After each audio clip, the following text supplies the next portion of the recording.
Ok, Alejandro. Bueno, entonces el hemograma pues tiene que tener una adecuada indicación.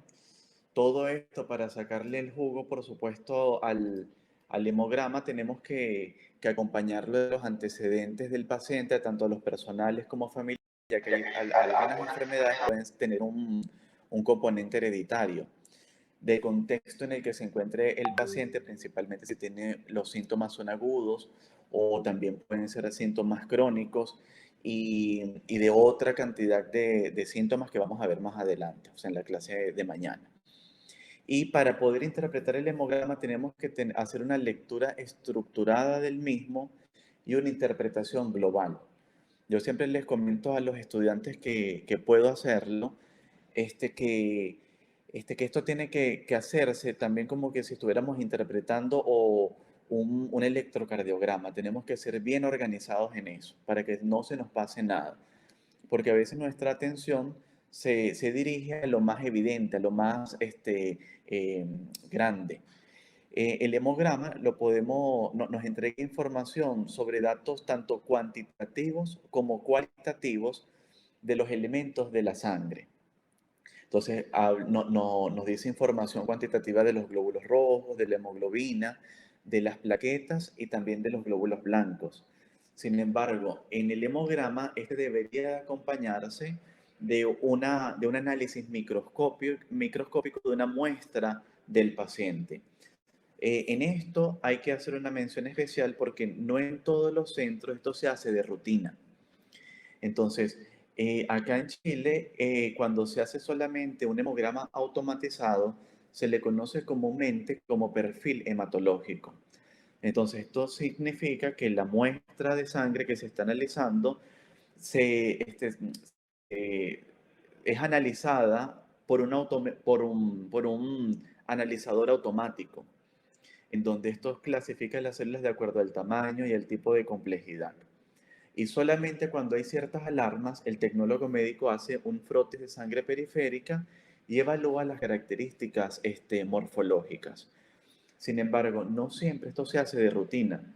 Entonces, ustedes como futuros médicos tienen que saber indagar en qué situaciones van a solicitar o van a presionar tal vez a este tecnólogo médico para que haga un estudio morfológico a nivel microscópico, porque no siempre se va a hacer. Entonces, antes de adentrarnos a la interpretación del hemograma, pues nosotros tenemos que irnos, por supuesto, al orden de cómo se producen estos elementos de la sangre, los cuales se encuentran mencionados aquí en la parte inferior. Allá va. El puntero no aparece. Ok. Aquí tenemos todos los elementos de la sangre periférica, porque son células ya maduras. Sin embargo, tenemos otro grupo de células, las cuales son inmaduras, las cuales se van a encontrar presentes en la médula ósea. Entonces, partimos de una célula madre hematopoyética, la cual se va a ir diferenciando progresivamente y se va a ir comprometiendo a un linaje de células específicas para ir produciendo todos estos elementos de la sangre.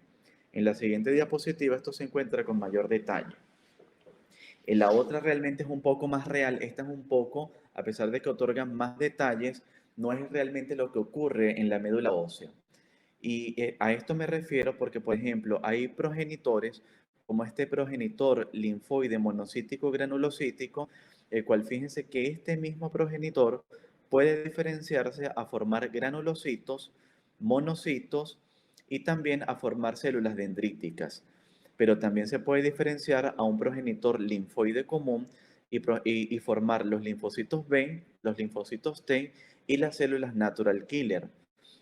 Pero entonces fíjense que este progenitor tiene cierta plasticidad, puede formar tanto linfocitos o granulocitos, dependiendo del estímulo que esté recibiendo.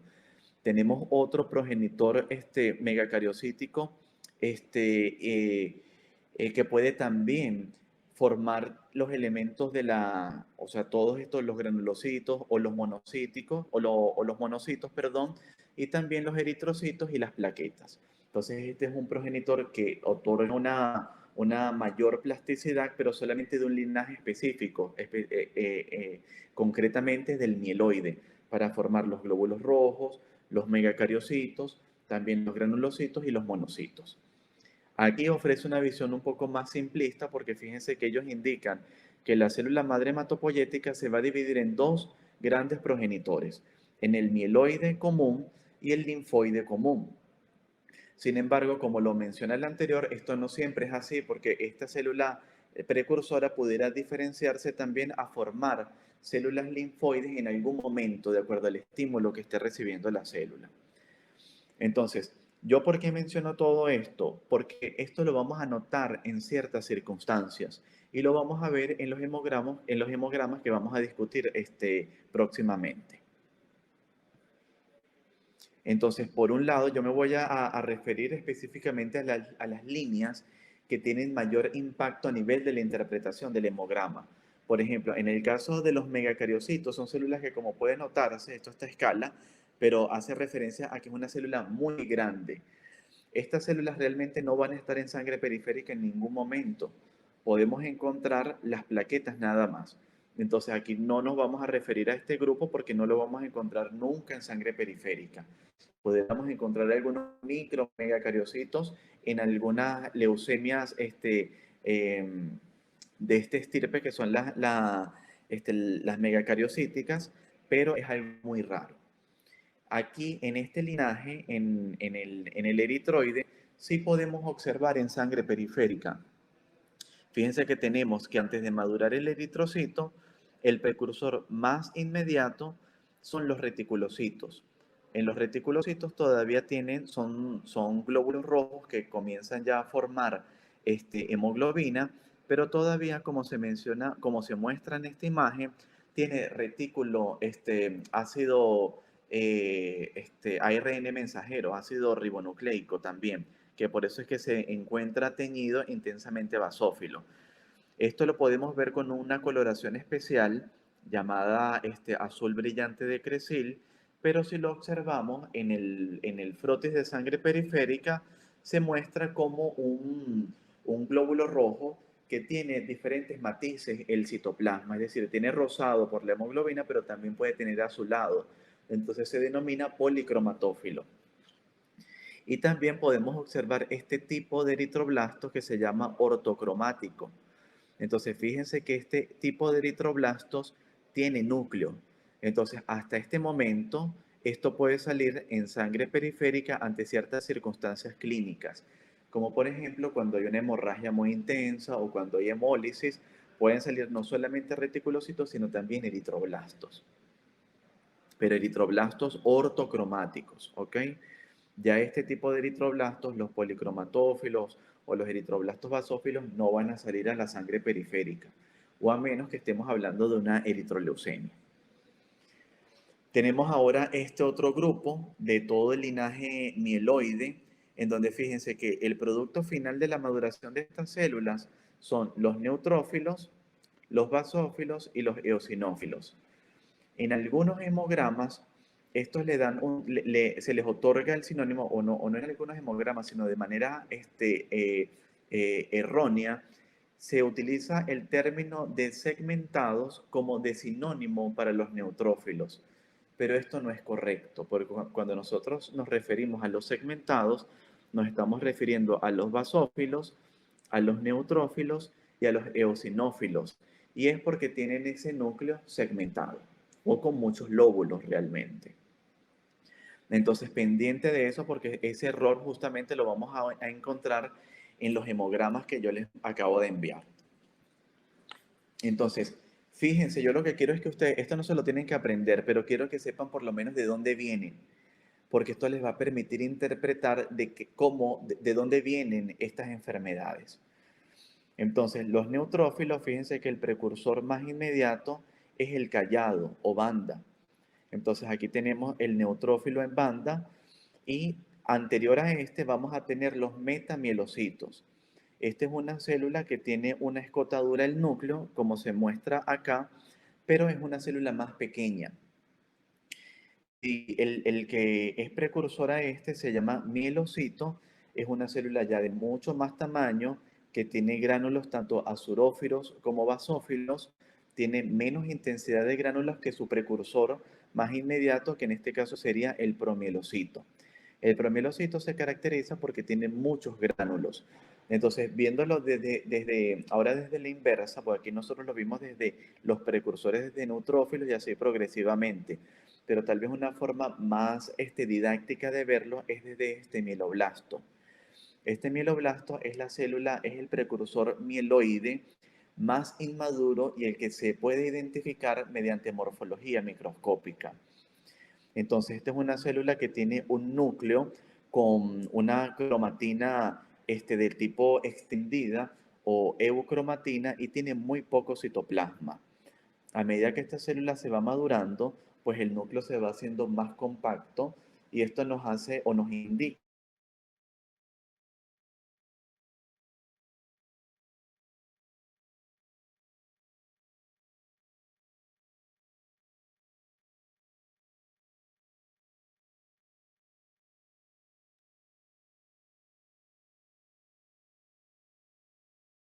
en media hora.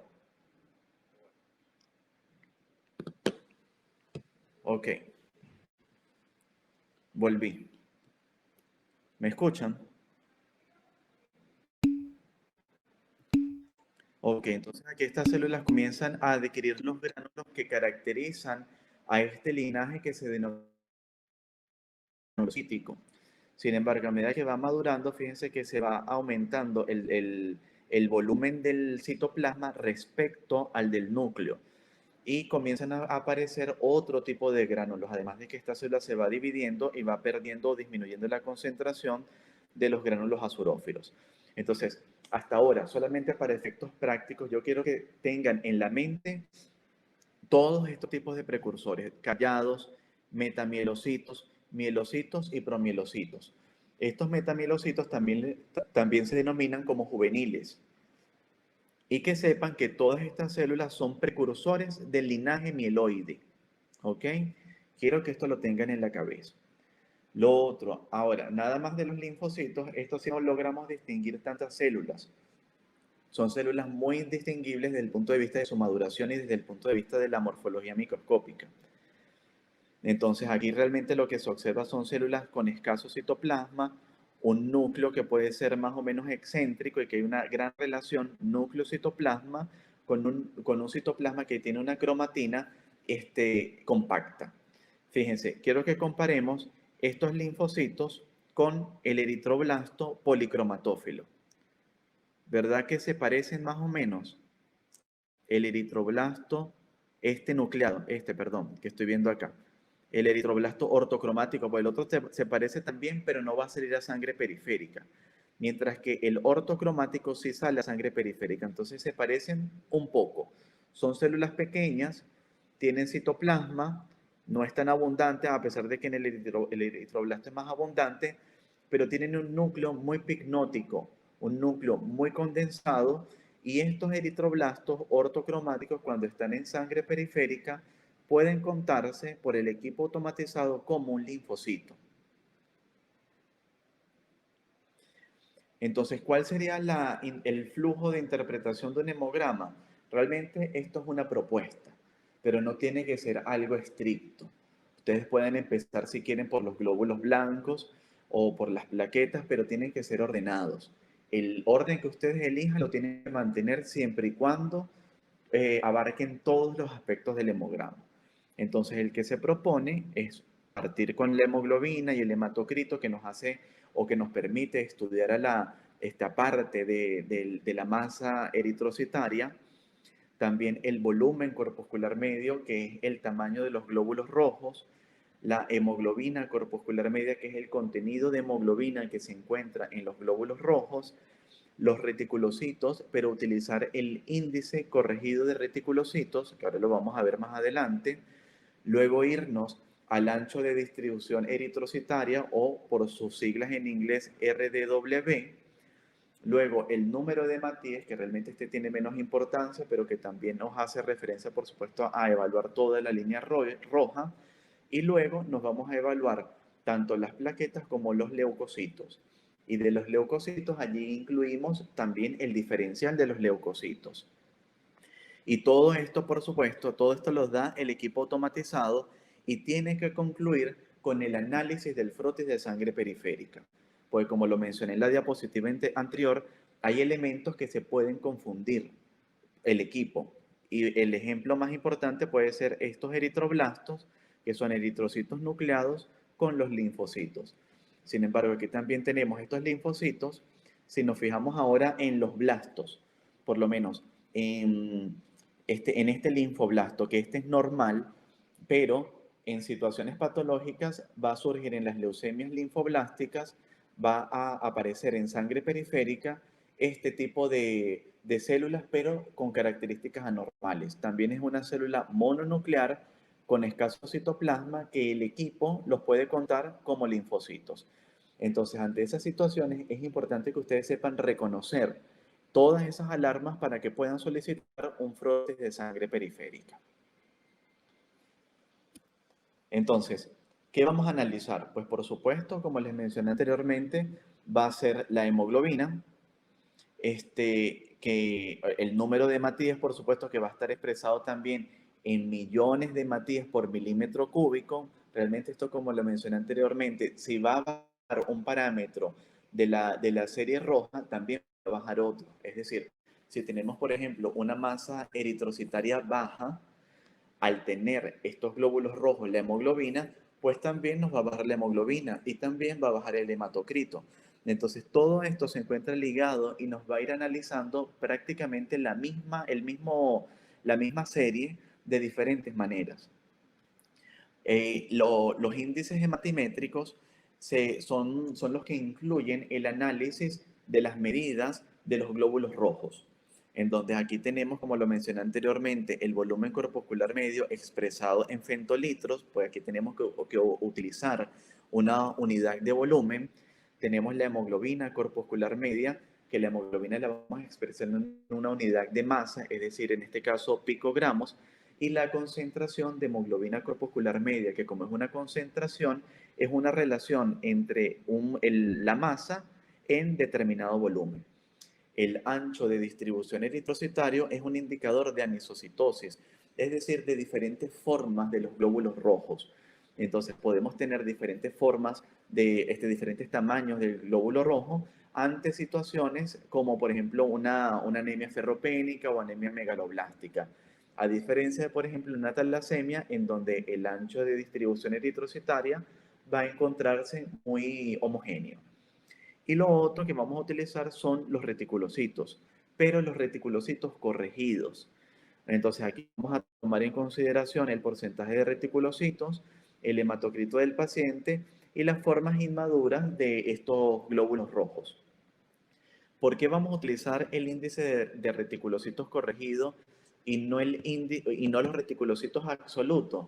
Porque, por ejemplo, en situaciones de anemia, nosotros el paciente va a tener una masa eritrocitaria muy baja, podemos contar de una manera inadecuada o tener un contagio absoluto de, de reticulocitos anormalmente elevado o falsamente elevado, pero es porque estamos comparándolo con una masa eritrocitaria muy baja. Y por eso es que lo corregimos con el hematocrito tanto del paciente como el que debería de tener un sujeto normal. Entonces hacemos esa corrección. Entonces ustedes, esto no lo tienen que hacer ustedes, por eso lo otorga de una vez el laboratorio. Pero en laboratorio muchas veces les van a dar una cantidad de datos, ustedes se tienen que fijar es en el índice de reticulocitos corregidos.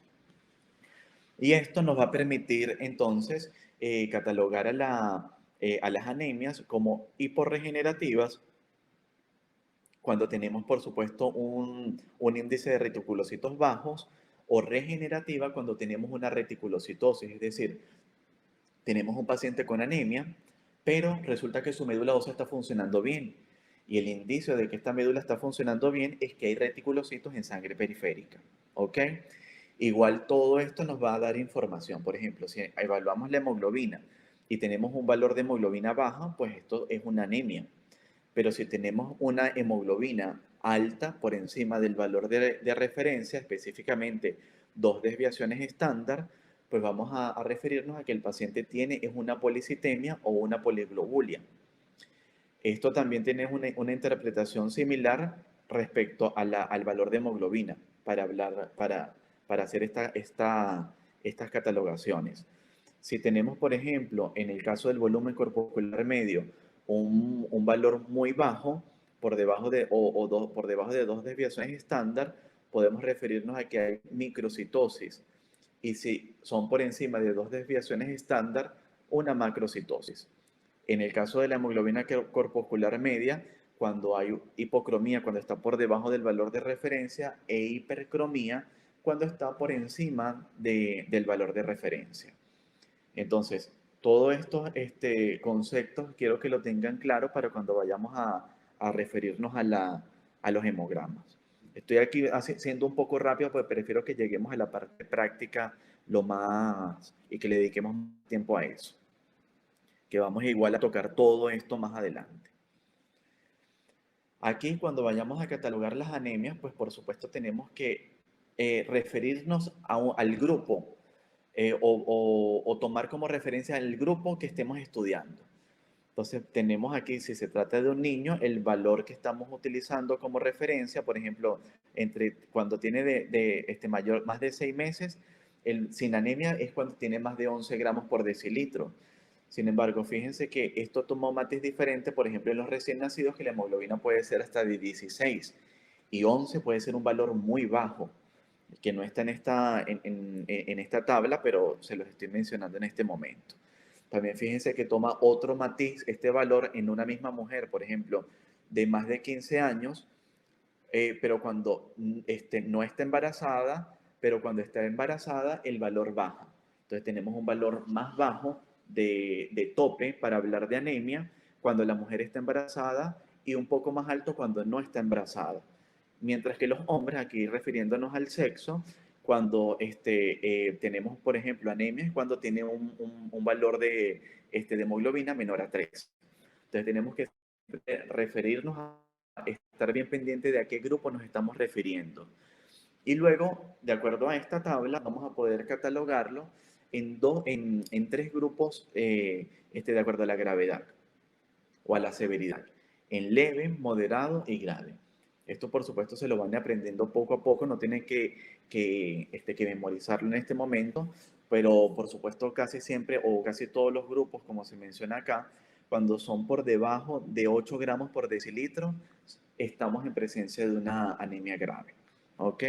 Muchos de estos van a requerir transfusión de acuerdo a la sintomatología que tenga el paciente, por supuesto. Entonces, estos son los grados de la anemia: leve, moderado y grave. Aquí tenemos una tabla, pero refiriéndonos ahora a los glóbulos blancos. Entonces, también fíjense cómo esto puede ir variando dependiendo de la edad del paciente. Entonces, aquí tenemos el total de los glóbulos blancos, en donde fíjense que el rango, a medida que progresa la edad, va disminuyendo, se va haciendo cada vez más pequeño. Los recién nacidos pueden tener una leucocitosis y ser normal. Y fíjense cómo la tendencia se sigue manteniendo. Podemos tener hasta a las 8 meses una leucocitosis hasta de 18.000 y no ser patológico. Entonces, pendiente con eso, porque cuando uno está en pediatría, podemos tener recién nacidos o lactantes y uno recibe un hemograma y si no lo tienes ajustado el laboratorio que esté analizándolo por la edad, le puede dar una alarma de que tiene los glóbulos blancos altos. Entonces ustedes tienen que inmediatamente hacer el análisis de que se trata de un paciente de tal edad y que a ese grupo etario puede tener una leucocitosis de ese tipo. Sin embargo, ya en la adultez, ya entre los 15 a 20 años y después más adelante, también a partir de esa edad, los glóbulos blancos normales es entre 4.500 a 11.000 glóbulos blancos. Y así se mantiene toda la adultez. ¿Ok?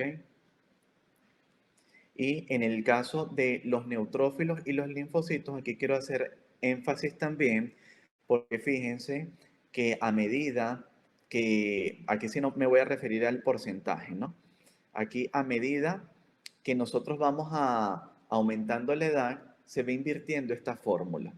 Y por ejemplo, podemos tener en la edad pediátrica, como se menciona acá, podemos tener una linfocitosis. Fíjense que el rango es de 33 a 63% en este grupo, que son personas o recién nacidos de 1 a 2 semanas.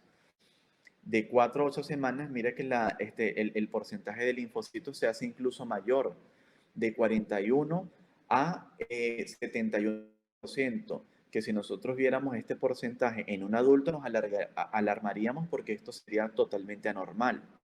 Entonces, pensar que esta fórmula se va a ir cambiando a medida que progrese la edad. Entonces, los niños van a ir teniendo una linfocitosis, y a medida que progrese la edad va disminuyendo el porcentaje de linfocitos. Y lo contrario va a ocurrir con los neutrófilos. El porcentaje va a ser más pequeño con respecto a los linfocitos, y a medida que progresa la edad va aumentando este porcentaje. Entonces, fíjense que el rango aquí en los adultos ya comienza a ser mayor, entre 42 a 72%, y así se va a mantener también en la adultez. Entonces, pendiente también con eso, porque a veces uno recibe un niño y ve que tiene 60% de linfocitos, y comienza a buscar una enfermedad viral, o pensar en una enfermedad viral, pero eso es normal en ese grupo etario. ¿Ok? Entonces, hasta ahora tienen preguntas. Pues nos vamos a ir a la parte ya práctica. Bueno, de todas formas, cuando nos adentremos en eso, ustedes van a ir teniendo dudas también, que es la idea.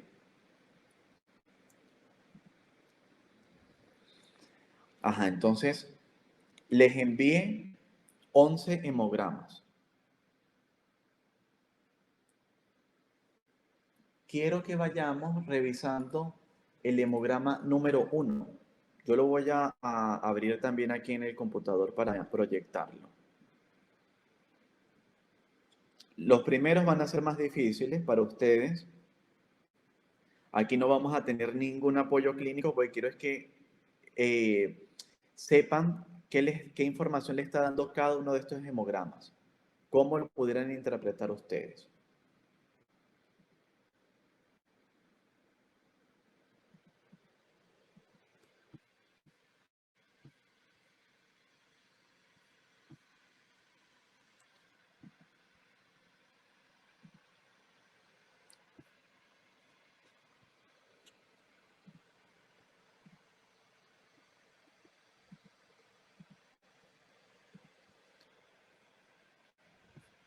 Ajá.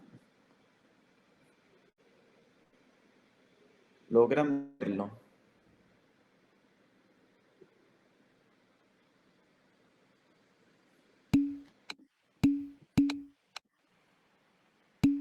Ok, entonces vamos a ir por partes. ¿Qué les llama la atención a ustedes de este hemograma? Déjenme escuchar un audio aquí mientras ustedes van revisando eso.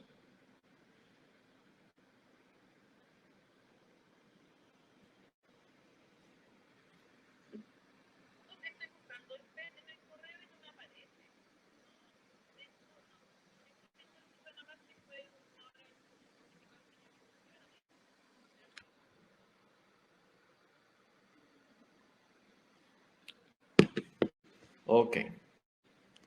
Ajá, entonces, ¿cómo empezaríamos aquí? Vayan ustedes, quiero que me vayan diciendo de acuerdo a lo que nosotros observamos en esta pequeña introducción.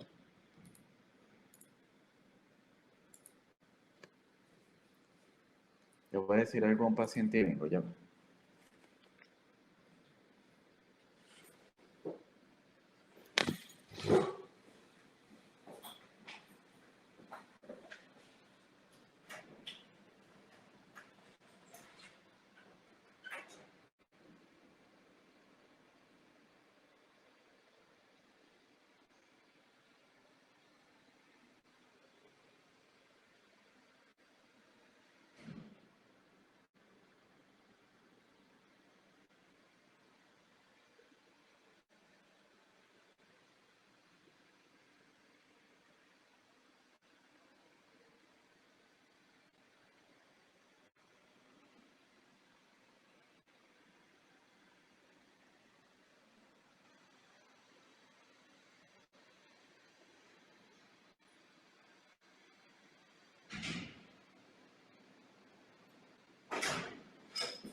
¿Quién me dice algo de esto?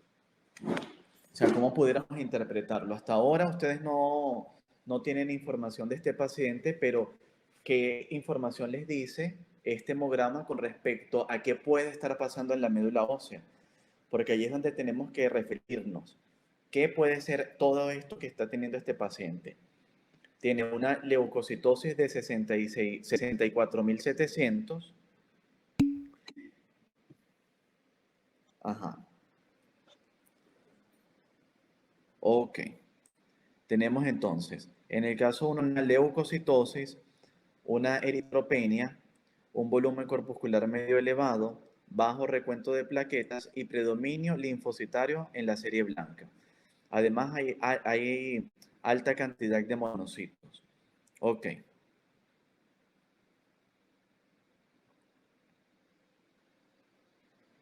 Entonces, ¿qué te diría, qué información te dice entonces todo lo que tú me acabas de decir? Es correcto.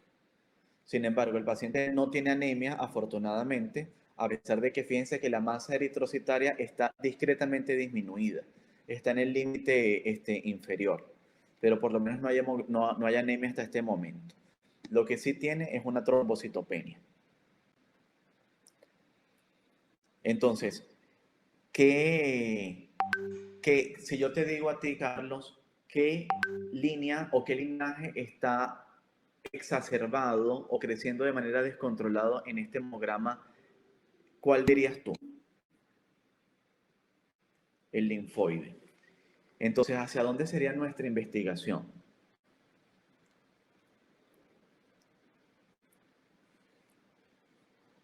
Pudiéramos hacer ahora con esto un diagnóstico sindromático, ¿no? Pudiera ser, sí. Entonces, claro, aquí, en este caso, pues por supuesto, tenemos evidentemente una leucemia.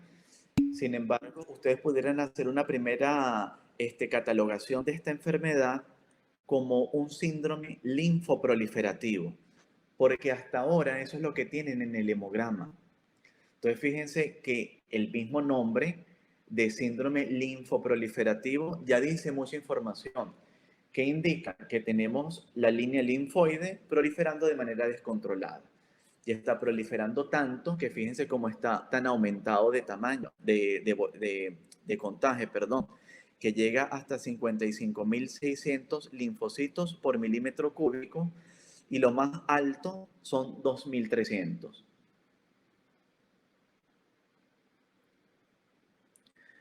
Como me suele el linfoide, yo pienso en agente viral. Mira, en este caso, un agente viral no va a elevar los glóbulos blancos tanto.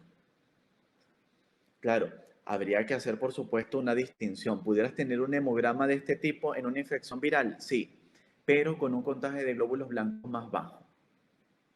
Sin embargo, no está mal. En este caso, también tenemos que ir descartando todo lo infeccioso. Citomegalovirus, Epstein-Barr, hepatitis, todo lo tenemos que ir descartando. ¿Ok? Sin embargo, este paciente tiene otros datos. Fíjense que aquí en la parte morfológica el tecnólogo médico le da más datos. Esto nosotros lo habíamos discutido en una clase, vamos a reforzarlo de todas maneras. Fíjense, ¿se acuerdan de lo que eran las manchas de Gumprecht?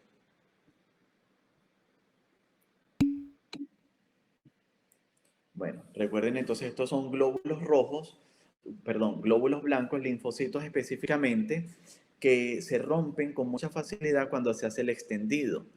Porque cuando se hace el extendido, uno, la gota de sangre que tiene en el cubreobjeto, la extiende, bien sea con un cubreobjeto o con otro portaobjeto, dependiendo de la técnica que esté utilizando el tecnólogo. Y estos linfocitos pueden romperse de una manera más fácil cuando estamos en presencia de un tipo de leucemia, que es una leucemia linfoide crónica. De hecho, este paciente tiene ese diagnóstico. Sin embargo, el primer diagnóstico que ustedes tienen que plantearse y que les puede dar evidencia de todo esto después de que hayan descartado lo infeccioso, como bien lo dijo Carlos, es un síndrome linfoproliferativo. ¿Ok?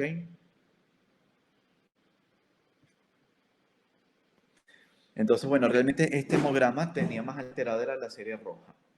Era más fácil de interpretar.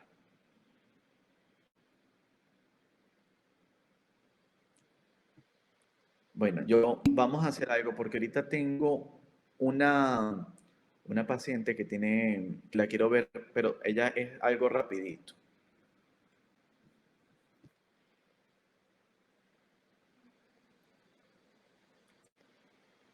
Según mi torpedo, el diagnóstico de leucemia linfática crónica es accidental.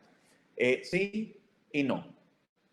O sea, sí porque el paciente la mayoría de las veces te va a llegar de la siguiente manera. Tú lo estás viendo en el consultorio, en el CESFAM, y llega el paciente con esto lo estás viendo por diabetes, por ejemplo, o por hipertensión, o un control que le estás haciendo por adulto sano, y resulta que cuando ves el hemograma, pues el paciente tiene eh, una leucocitosis con linfocitosis. Y el paciente está clínicamente asintomático. Esa es la mayoría de los casos. Sin embargo, tenemos otro grupo que te llega con adenopatías, tiene el cuello full de ganglios linfáticos, la axila también, puede tener un vaso aumentado de tamaño, también puede tener el hígado aumentado de tamaño, que de hecho dentro de la estadificación incluye la esplenomegalia y la hepatomegalia. Entonces puedes tener realmente un paciente clínicamente muy enfermo. Incluso yo les puse en uno de los talleres una anemia hemolítica autoinmune secundaria a una leucemia linfática crónica. Entonces a veces el paciente te puede venir con una clínica de anemia muy importante o incluso con manifestaciones de sangrado. Esa pregunta es algo bien importante porque fíjate que llegamos a otro punto, que son las adenopatías. Si tenemos a un paciente con un hemograma como el que acabamos de ver, con una leucocitosis, con linfocitosis, allí tenemos que inmediatamente pensar que la médula ósea está tomada. Aquí tenemos que hacer una distinción entre dos enfermedades que se solapan. Una que se llama linfoma no Hodgkin, de células pequeñas, y otro que es la leucemia linfática crónica. En las dos pueden haber adenopatías. Sin embargo, si ya yo tengo un tejido que es fácil de estudiar, como por ejemplo es la sangre periférica o incluso la médula ósea, no tiene sentido en estas circunstancias tomar una biopsia de médula, una biopsia ganglionar, porque lo más accesible, lo más fácil es hacer una biopsia y un aspirado de médula ósea. ¿Ok? Entonces, pendiente con eso. Y se los digo por lo siguiente.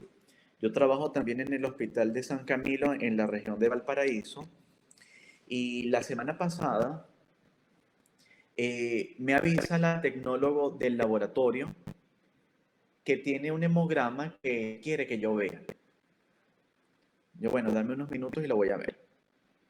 Cuando veo el hemograma, no me habían avisado nada en hospitalización, pues yo voy para allá una vez cada 15 días nada más.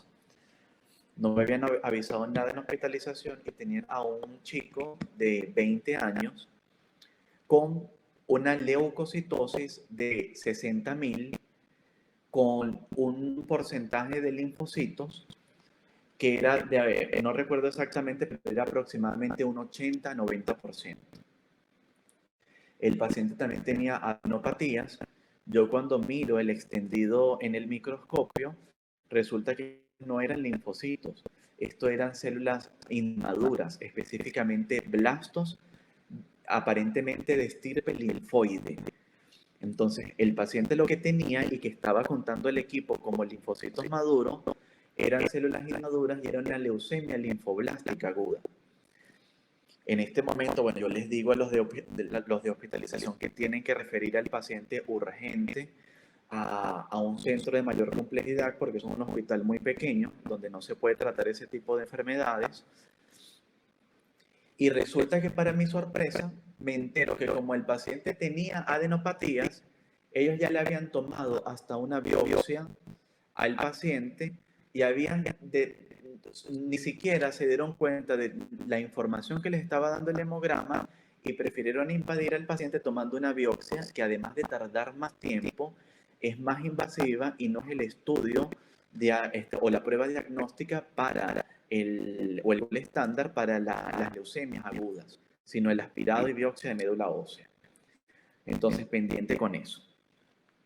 Entonces, quiero que ustedes vayan adelantando el caso uno, 2, perdón, el 2, el 3 y el 4, mientras yo adelanto aquí con una paciente, ¿ok?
Ajá.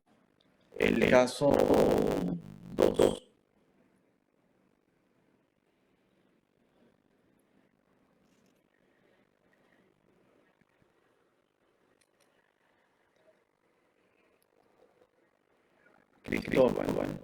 Cristóbal Gurriel. ¿Qué te pareció ese caso?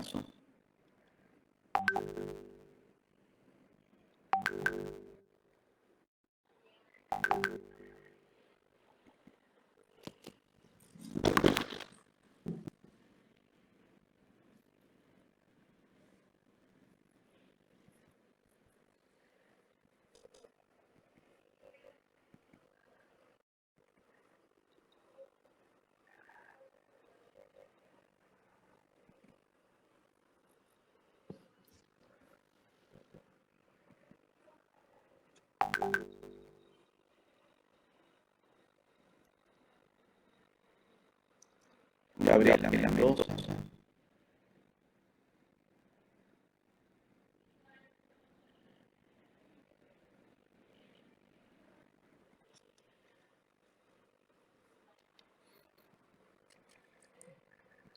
Ajá, ¿qué le pareció? Que lo estoy aquí proyectando.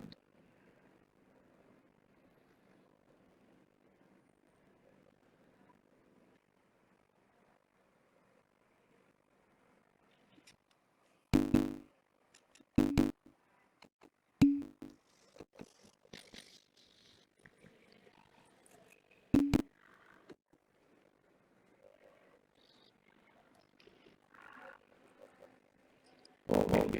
Mira, eh, de oposición elevada, no, ese término no lo utilice. pudiera hablar de hiperleucocitosis, es decir, que es cuando están por encima de 100.000, y también de la trombocitosis. Claro, a lo que quiere referir cuando dice que está muy alta, pues. Pero la trombocitosis, cuando está por encima de 1.500.000 plaquetas, hablamos de trombocitosis extrema. ¿Ok? Entonces, ¿qué le parece a ustedes todo ok, como el caso del paciente? Ok, sí, hay muchas cosas aquí maduras, ¿no? Pero fíjate que ahí me está mencionando Ezequiel también que había células maduras del gran amiloide. Es verdad, pero ¿qué te parece que ocurra aquí con el gran amiloide?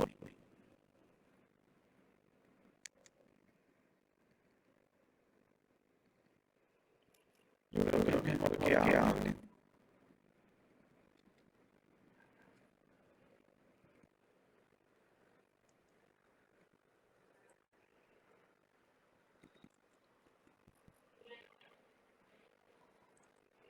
Entonces, miren aquí este linaje.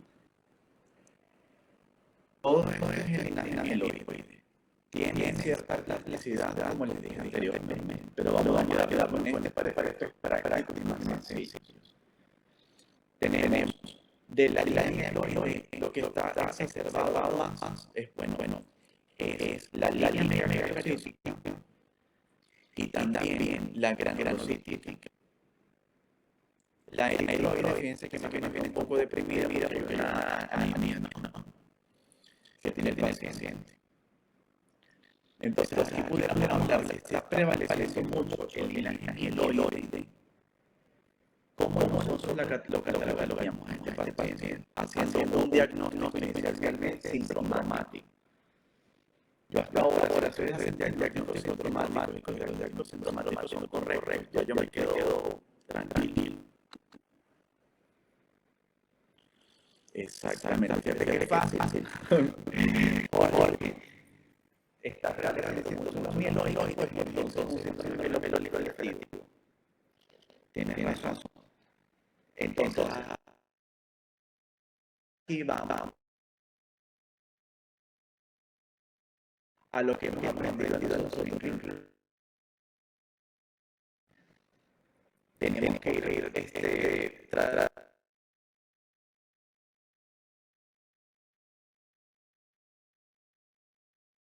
resolver el problema y organizando.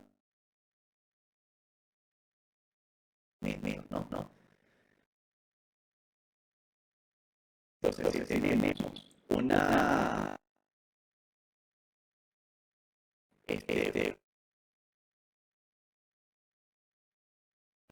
gran pongan entonces, pusieron mi síndrome de la mieloterapia.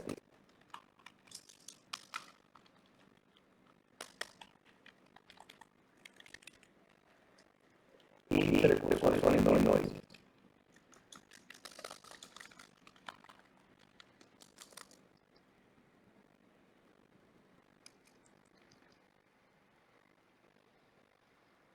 Entonces, aquí nos manda diferentes tipos de artículos en donde nos indica precisamente lo que dije, los mieloterapia. Pero en este caso, específicamente, tenemos ya va a ser el caso. Tenemos pacientes con un hemograma típico de una leucemia mieloide crónica. Fíjese que tiene todos los precursores mieloides. Tiene basiformes, tiene juveniles, mielocitos, pero mielocitos e incluso tiene un poco de blastos. Estos blastos son células maduras, pero son las células más inmaduras, estas son las blastos que caracterizan a las leucemias agudas. Cuando tenemos un tamaño de blastos por encima del 20%, estamos en presencia de una leucemia aguda. Si en sangre periférica hay más de 20%, ya es una leucemia aguda. En este tenemos una leucemia amiloide crónica no es aguda, pero en esta amiloide crónica podemos tener diferentes estadios evolutivos. Entonces podemos tener una amiloide crónica, que le voy a decir LMC, en fase crónica, o podemos tener una LMC en fase acelerada u otra crisis plástica. Entonces, este paciente no cumple una crisis plástica porque tiene un contagio de plasma por encima del 20%, que es para hablar que ya se transformó en una leucemia aguda. Entonces, como que ustedes digan que es un síndrome mieloproliferativo, ya es bastante. Por eso es que al principio me enfoqué en decirles de dónde viene cada grupo de células, para que ustedes saber cuál es la prevalencia más en este momento. ¿Se está entendiendo ahora? Todas las interpretaciones que están dando. A veces podemos tener en el paciente trombocitos, puede tener plaquetas normales. En este caso teníamos unas plaquetas exageradamente altas, que de hecho la paciente en esa circunstancia tenía riesgo de sangrado por enfermedades adquiridas que producen cuando hay una trombocitis extrema. ¿Y usted por qué cree que la hemoglobina estaba baja en ella?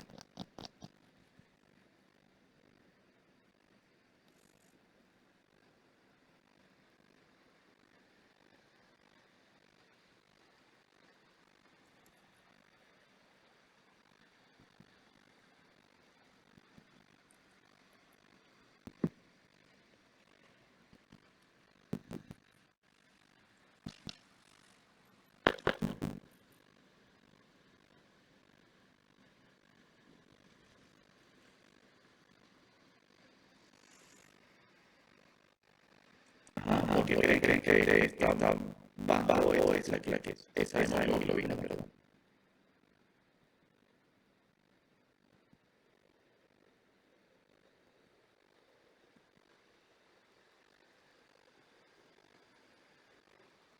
Voy a ver aquí de fondo algo.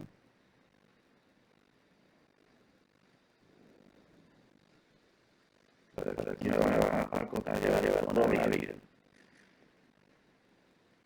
Lo que yo le quiero decir con esta, yo le estoy dando como una representación gráfica, esquemática fea, de un corte transversal de un hueso. Estamos viendo el oso, ¿no? Entonces, fíjense, todo aquello que yo estoy señalando aquí son células de la médula ósea, en donde la médula ósea, como pueden ver en el gráfico, en la pequeña presentación que les hice, hay demasiados elementos dentro de la médula ósea, muy variados. Tenemos todos los formas y para ver que empezando de la dermatología, que veo la lana de médula ósea, la primera vez se pierde contacto de células muy diferentes. Porque si tiene una célula, por ejemplo, el músculo tiene una estructura llamada de otra manera. Si tiene gránulos, ya de otro tipo, tiene otro nombre.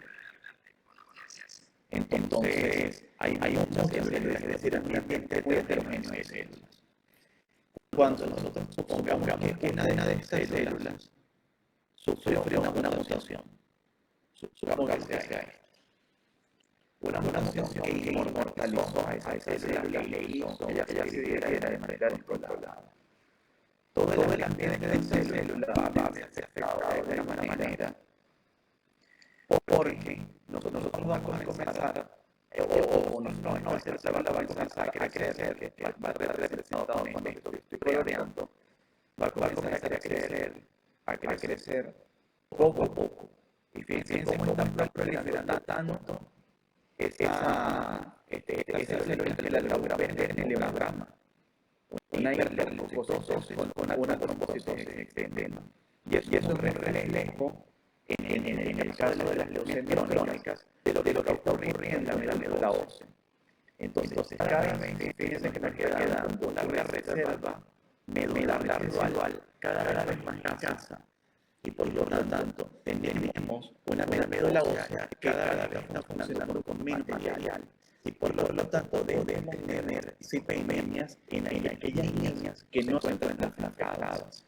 Entonces, en este caso, la hemoglobina no va afectada en este tipo de mutación, porque el precursor que fue afectado solamente estaba produciendo plaquetas y también la granulosidad de los glóbulos blancos. ¿Ok? Y este mismo ejemplo también quiero que lo piensen cuando tenemos a pacientes con leucemias agudas.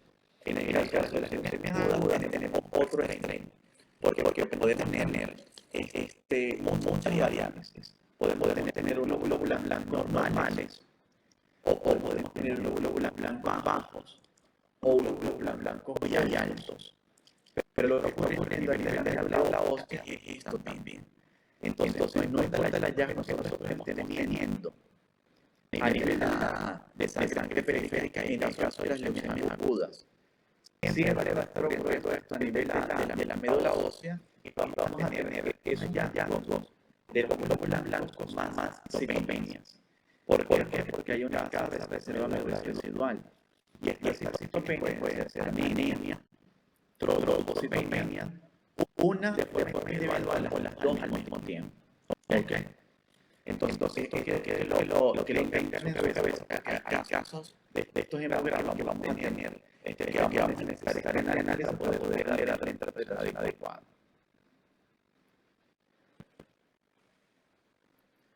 Ok. Vamos a verificar. Bueno, toda nuestra atención, la hemoglobina es sintetizada por los eritroblastos. Sí, pues la separación amiloide es ok, exacto. Era lo que estaba escribiendo allí. Saturación de la médula ósea y afección de la eritropoyesis. También, fíjate que tiene razón y en el creo que lo piensan cuando hay proliferando una célula demasiado en la médula ósea, ¿qué pasa con lo demás? También viene la parte de las inmunodeficiencias. Entonces vamos a para ver. En caso avanzado se puede llegar a aplasia celular con la posible manifestación de citopenia. Mira, en el caso de las leucemias crónicas, siempre vas a tener leucocitosis. En los síndromes mieloproliferativos siempre va a haber prevalencia de una línea, por ejemplo, si se trata de una policythemia vera, donde hay una mutación en la línea roja y tenemos un paciente con una hemoglobina, por ejemplo, en 22 o en 23, 18, cosas así. Aquí generalmente siempre vas a tener esta línea exacerbada. En el caso de cuando esté afectada la línea la blanca, pero si se trata de una leucemia crónica, siempre vas a tener leucocitosis.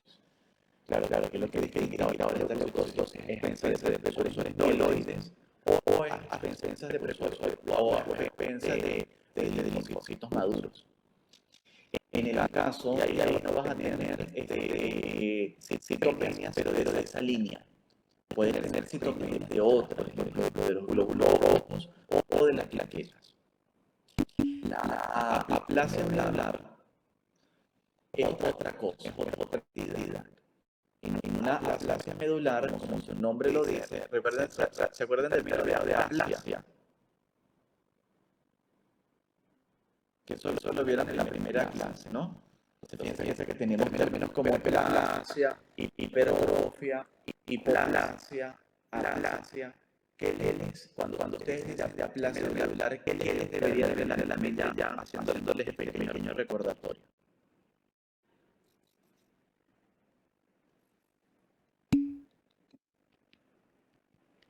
Exactamente. Entonces, aquí en este caso, el paciente no va a tener médula ósea.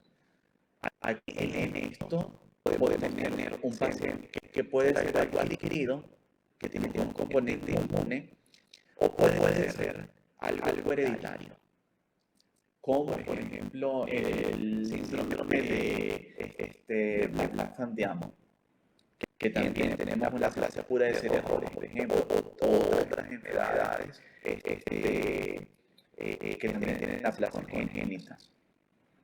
¿Ok? Aquí, como te dice, hay un poco de desarrollo o puede haberse destruido en la médula ósea por un efecto autoinmune. Entonces aquí podemos tener una pancitopenia, pero no es porque haya una aplasia medular, sino porque hay más bien una sustitución de médula ósea y que queda una reserva medular muy escasa. Ok, Ronaldo, ¿qué dice? Profe, o sea, la presencia mayoritaria de una línea inmadura o ocasiones que no se sintetice la hemoglobina. Exacto. Y también puede ocasionar que no se sintetice la plaqueta. En este caso no, pues fíjate que compartía un precursor común entre las plaquetas y la línea amiloide. En este caso de los granulocitos específicamente. En el otro, fíjate que en el otro que habíamos visto, en el primer caso, estaba exacerbada aquí una línea linfoide. Fíjate que él tenía una citopenia. Y la citopenia que tenía era trombocitopenia. Y la explicación es la misma que yo les acabo de decir. Entonces, vamos con el caso 3. Ahora no nos va a dar chance de ver tantos casos.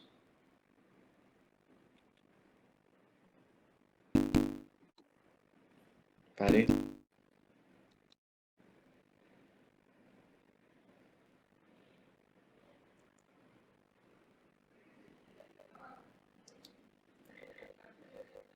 Sí, pero en el otro, ya vamos a distinguir algo. En el primer caso, estaba afectada la plaqueta, pero a la baja no. Y era por sustitución de la médula ósea. En el segundo caso, estaban afectadas las plaquetas, pero porque la mutación que hacía que esta célula se dividiera de manera descontrolada, que era específicamente una translocación entre el cromosoma 9 y el cromosoma 22, también afectaba a una célula que generaba las plaquetas. Entonces, las plaquetas que nosotros veíamos allí también eran plaquetas clonales, eran plaquetas anormales.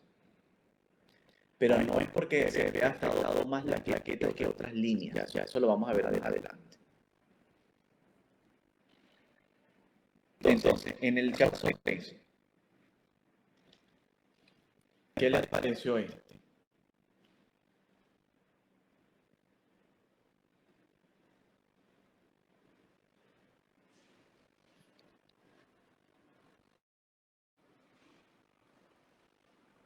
Este caso está súper interesante. El 3. Y de esto necesito que se lleven, pero la mayor cantidad de información posible. Ya yo les fui diciendo pistas en los módulos anteriores. Vamos a ver qué dice algo. Es el... Ajá, tienes trombocitopenia, tenemos un hallazgo Javier, se fue.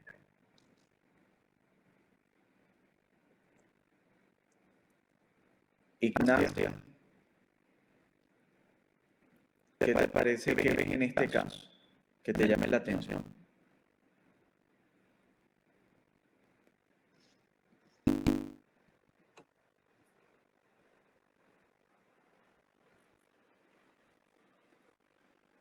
Ok. Sí, hay eritroblastos que han salido también, fíjense cómo los mencionan aquí. ¿No? ¿Qué más? O sea, te estás yendo primero por la línea roja, ¿no? Los eritroblastos tenían que ser 20% para hacer leucemia aguda. Los eritroblastos no, los blastos.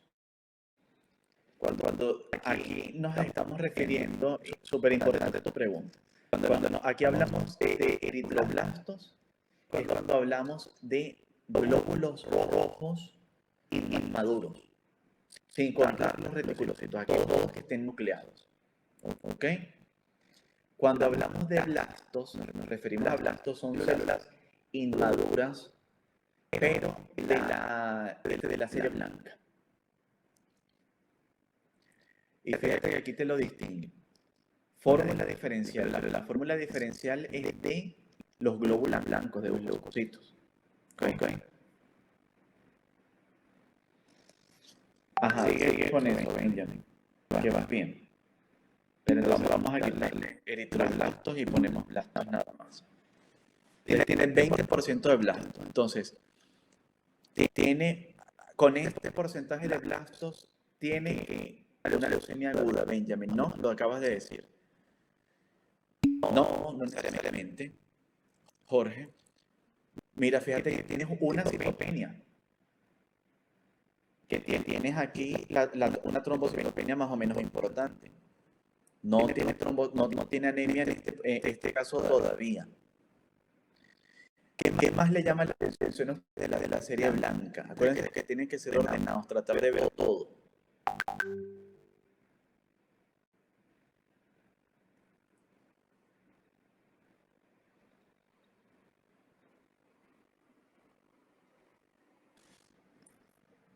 Esto yo lo estoy proyectando, ¿no? Linfocitos disminuidos, ok. ¿Qué más?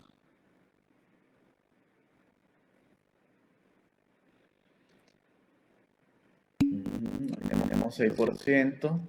Ya aquí podemos decir, tenemos un paciente que también está inmunosuprimido, ¿no? En este caso tiene afectada la inmunidad adaptativa.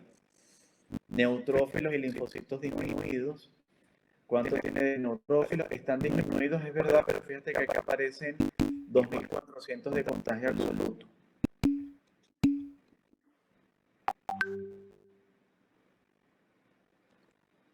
Exacto. Mira, buenísimo, Ronaldo. No tiene VIH, Carlos. Ronaldo acaba de decir un dato bien interesante. Aquí pareciera, fíjense, tenemos precursores mieloides, pero está prevaleciendo demasiado un tipo de precursor mieloide, que es el promielocito. Entonces, este tipo de diferencial yo necesito que ustedes se lo graben para toda su vida, lo aprendan siempre, porque cuando nosotros tenemos una cantidad tan importante de promielocitos que sobrepasa todo lo demás de los mieloides, y además de esto hay blastos 20% o más, esto es una leucemia promielocítica aguda. Entonces ustedes tienen que rápidamente sospecharla y diagnosticarla, porque con este hemograma ya esto es diagnóstico, o por lo menos para hacer la primera sospecha. Y aparte de eso tiene las plaquetas bajas porque este tipo de enfermedad debuta con una coagulación intravascular diseminada, que produce un consumo de plaquetas. Entonces, además de todo lo que está pasando en la médula ósea, también hay una coagulación intravascular diseminada. Entonces, todavía no está afectada los glóbulos blancos, pero están afectadas las plaquetas. Entonces, ¿por qué yo digo que esto es algo tan importante? Porque estos pacientes son los que se salvan con mayor frecuencia, pero, o sea, es la que tiene mejor pronóstico de todas las leucemias, pero los pacientes que se van a morir se mueren en la fase aguda, porque se mueren sangrando por la coagulación intravascular diseminada. Entonces tenemos que diagnosticarlo rápido y solamente la plena sospecha de una leucemia promielocítica es suficiente para empezar el tratamiento. Que el tratamiento es con un medicamento que se llama ácido transretinoico, que se debe de encontrar en todas las urgencias de por lo menos los hospitales de una complejidad mediana a alta, para que el médico general empiece el tratamiento inmediatamente. ¿Ok? Entonces, esto es una urgencia y tienen que saber identificarla lo antes posible porque pueden salvar una vida con esto. Y estos son casos que aparecen cada rato.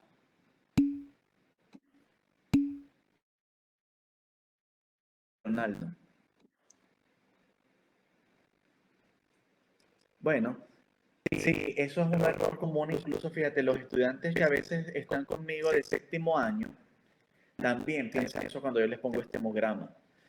Pero fíjate que no te puedes centrar en una sola cosa. Ya ahorita espero que en este momento tengas otros elementos, ¿no? Ya el hecho de que tengas blastos no puedes tener una trombocitopenia inmune. Ya aquí hay algo súper anormal. Y fíjate que tampoco nos podemos guiar por el contagio de los glóbulos rojos, de los glóbulos blancos, perdón, pues fíjate que en este caso, a pesar de que estaban normal, cuando vemos todo el diferencial es un desastre. entonces está completamente alterado con 20% de blastos, 36% de promielocitos, tiene una linfopenia, entonces no, todo esto está anormal. Entonces, por lo menos yo lo que quiero es que ustedes comiencen a notar qué es lo anormal en los hemogramas, para que por lo menos se le prenda esa alarma de que algo me lo está pasando. ¿Ok?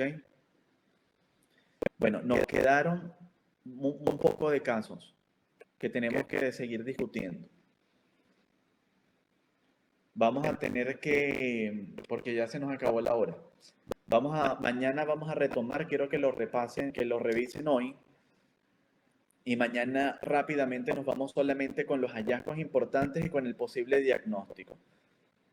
Pues acuérdense de que ustedes después de que egresen de semiología o que terminen esta asignatura, ustedes tienen que saber hacer diagnósticos sindromáticos. Que de hecho es una buena, si lo saben hacer y lo mantienen, es una de las cosas que más van a hacer cuando se gradúen. Diagnósticos sindromáticos, porque muchos diagnósticos finos se los tienen que dejar al especialista. Aunque si ustedes lo hacen, pues por supuesto mejor. Entonces nos vemos mañana, ¿no? Que creo que es la otra clase.